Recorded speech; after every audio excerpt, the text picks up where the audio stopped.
ప్రతిపక్ష హోదా భిక్ష కాదని ఎర్రగొండపాలెం ఎమ్మెల్యే తాటిపత్రి చంద్రశేఖర్ అంటున్నారు.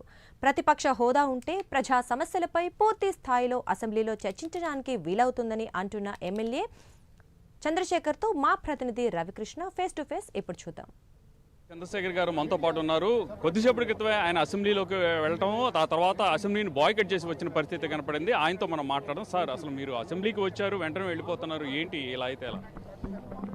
సార్, అసెంబ్లీ కార్యక్రమాలకి 2 సార్లు వైఎస్ఆర్ కాంగ్రెస్ పార్టీ అటెండ్ అయింది. 2 సార్లు గవర్నర్ గారికి మా వినతి పత్రం ఇవ్వడం జరిగింది. ఈ రాష్ట్రంలో ఉన్న ఏకైక ప్రతిపక్ష party YSR Congress party. 42% voting సాధించినటువంటి ప్రజా ఆదరణ కలిగినటువంటి party YSR Congress party. So YSR Congress party ప్రతిపక్ష హోదా ఇస్తే మీకు వచ్చే నష్టమేంటి? 11 మంది సభ్యుల్ని మీరు ఎదుర్కోలేరా? 11 మంది సభ్యుల గురించి కూడా ఎందుకు మీరు ఆపాలని ప్రయత్నం చేస్తున్నారు అంటే, ఖచ్చితంగా ఈ రాష్ట్రంలో జరుగుతున్నటువంటి అన్యాయాలు ప్రజలకి వినపడకూడదు, కనపడకూడదు. వారికి ప్రతిపక్ష హోదా ఇస్తే వాళ్ళు ఖచ్చితంగా ప్రభుత్వ తప్పుల్ని బయట పెడతారనేటటువంటి ఒక భయంతో వారు ఇవ్వట్లా. సో ప్రతిపక్ష హోదా లేకుండా, ప్రతిపక్ష హోదా ఉంటే వచ్చేటటువంటి సమయం, తగిన సమయం లేక 11 మంది సభ్యులమి ఏ విధంగా ఈ రాష్ట్రంలో ఉన్నటువంటి పరిస్థితుల మీద మాట్లాడగలుగుతాం? దానికోసమే డిమాండ్ చేస్తున్నాం. ఇది ప్రజాస్వామ్యబద్ధంగా డిమాండ్ చేస్తున్నాం. ప్రజాస్వామ్యం అంటేనే అధికార పక్షంతో పాటు ప్రతిపక్షం ఉండాలి. ప్రతిపక్షం ఉంటేనే ప్రజాస్వామ్యం సంపూర్ణంగా అమలవుతుంది తప్ప ప్రతిపక్షం గొంతు నొక్కేసి మీరు ప్రజాస్వామ్యాన్ని కాపాడుతున్నామంటే దెయ్యాలు వేదాలు వల్లించినట్టే కదా ఉండేది. అంటే సార్, ఇప్పుడు ప్రతిపక్ష హోదా రావాలంటే మినిమం 10% రావాలి అని చెప్పి గత 2019లో జగన్మోహన్ రెడ్డి గారే చెప్పిన పరిస్థితి అయితే ఉంది. మరి ఇప్పుడు దాన్ని వయలేట్ చేసి ఏ విధంగా ఇవ్వాలంటారు? అంటే మేము వైఎస్ఆర్ కాంగ్రెస్ పార్టీ కానీ ప్రతిపక్ష హోదా లేకుండా చేయాలి అని అనుకుని ఉంటే ఆ రోజు తెలుగుదేశం బట్టికి బట్టగట్టేది కాదు.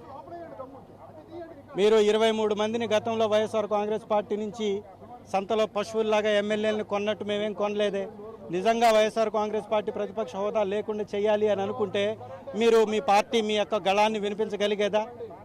ఒకసారి ఆలోచించండి. ఒక్క నియోజకవర్గం, ఒక్క మున్సిపాలిటీలో కూడా సింగిల్ కౌన్సిలర్ లేకుండా ఇవాళ వైస్ చైర్మన్లను కొట్టేస్తుందే ఈ కూటమి ప్రభుత్వం. ఒకవేళ మేము కాననుకొని ప్రతిపక్షం లేకుండా చేయాలనుకుంటే ఆ రోజు మీరు బతికేవాళ్ళ?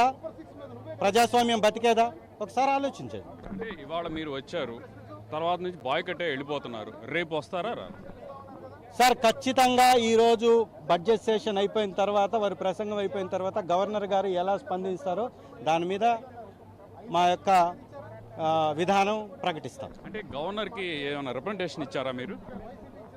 కోర్టులో డైరెక్ట్గా కోర్టుని ఆశ్రయించడం జరిగింది. గతంలో రిప్రజెంటేషన్ ఇవ్వడం జరిగింది గవర్నర్ గారికి. వారి ముందు నిరసన కూడా తెలియజేశాం.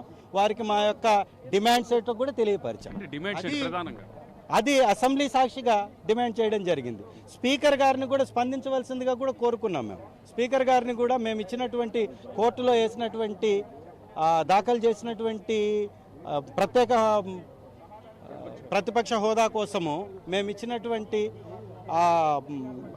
దాఖలు చేసిన అర్జీ మీద కూడా వాళ్ళు రెస్పాండ్ అవ్వమని కూడా కోరడం జరిగింది. కానీ వారు ఏ విధంగా కూడా రెస్పాండ్ అవ్వనప్పుడు ఏం చేస్తాం? గవర్నర్ గారే ఈ రాష్ట్రానికి మొదటి ప్రాథమిక పౌరుడు కాబట్టి ఈ ప్రజాస్వామ్యాన్ని కాపాడాల్సినటువంటి బాధ్యత వారిపై ఉంది కాబట్టి వారి దృష్టిలో కూడా పెట్టాం. అంటే ఇప్పుడు కేవలం ఏదైతే సభ్యత్వం ఉందో సభ్యత్వం రద్దు కాకుండా ఉండడానికే జగన్మోహన్ రెడ్డి అసెంబ్లీకి రావడం జరిగిందని ఒక వాదన వినపడుతుంది. ఎంతపటి కదా? నువ్వెవరయ్యా సభ్యత్వం రద్దు చేయడానికి? ఏం చంద్రబాబు నాయుడు గారు అన్ని రోజుల నుంచి ఎగ్గొట్టి ప్రతిపక్ష పార్టీకి నాయకుడిగా ఉండి ఎగ్గొట్టి పారిపోయినప్పుడు, అసెంబ్లీ నుంచి పారిపోయినప్పుడు ఇవన్నీ గుర్తు రాలేదా? ఇవాళ మేమేం చేయాలో మీరు నిర్ణయిస్తారా? ప్రతిపక్ష పార్టీగా మా బాధ్యతను మేము నిర్వర్తిస్తున్నాం. వాళ్ళలాగా 3 సంవత్సరాలు ముడుచుకొని ఇంట్లో కూర్చోలేదే. వారు వచ్చారు అసలు బయటికి. గతంలో వారు ఓడిపోయిన తర్వాత కరోనా లాంటి క్లిష్ట పరిస్థితుల్లోనూ బయటికి రాలేదు. వాళ్ళ మమ్మల్ని మాట్లాడేది, మాకు నేర్పించేది. ఫైనల్గా చెప్పండి, రేపటి నుంచి మీరు అసెంబ్లీ సమావేశాలకు వస్తున్నారా, లేకపోతే గవర్నర్ తీసుకునే నిర్ణయం మీద మీరు రావడం అనేది ఆధారపడి ఉంటుంది? గవర్నర్ గారు తీసుకునేటటువంటి నిర్ణయం మీద మా విధానాన్ని త్వరలో ప్రకటిస్తాం.